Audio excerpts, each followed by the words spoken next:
काय त्रास होतो तुम्हाला? मला माझ्या मानेमध्ये आणि कमरेच्या मणक्यामध्ये असा गॅप होता आणि एक 2-3 वर्ष झालं मला हा त्रास चालू झाला।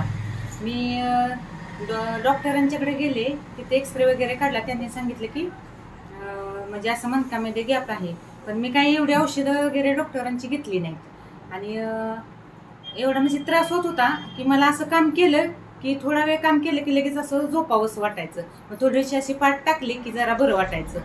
मी आता 1 महिन्यापूर्वी आमच्याच माझीच मुलगी आहे, ती मला बोलली की अशा ठिकाणी मी जाते, आपण जाऊया।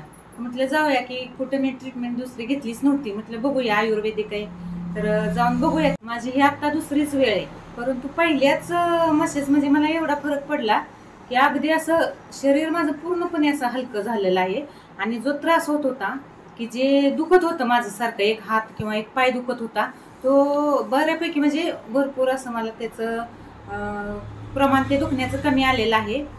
आणि म्हणजे जे हे डॉक्टरांचं छोटंसं हॉस्पिटल आहे किंवा जी यांची उपचार पद्धती आहे ती खूप छान आहे। एक आयुर्वेदिक पद्धतीनं आहे, एक मशाज आहे की एक ती काळाची गरज आहे। मी एक म्हणजे असं सांगू इच्छिते की नाशिवंत देह जाणार सकळ, आयुष्य खातो काळ सावधान।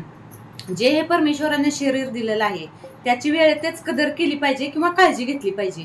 कारण जर आम्ही त्याची काळजी घेतली नाही पाहिजे, काळजी जर घेतली नाही तर त्या शरीराला काहीतरी त्रास होऊन मग पुढचं म्हणजे त्या शरीराला म्हणजे असा त्रास होतो आणि त्याच्यावर मग आमचे वेळ वाया जातो की एक डॉक्टरांकडे जाणे किंवा एक आमचं त्याच्यासाठी खर्च सुद्धा होत असतो की त्या शरीरासाठी गोळ्या औषधे घेऊन।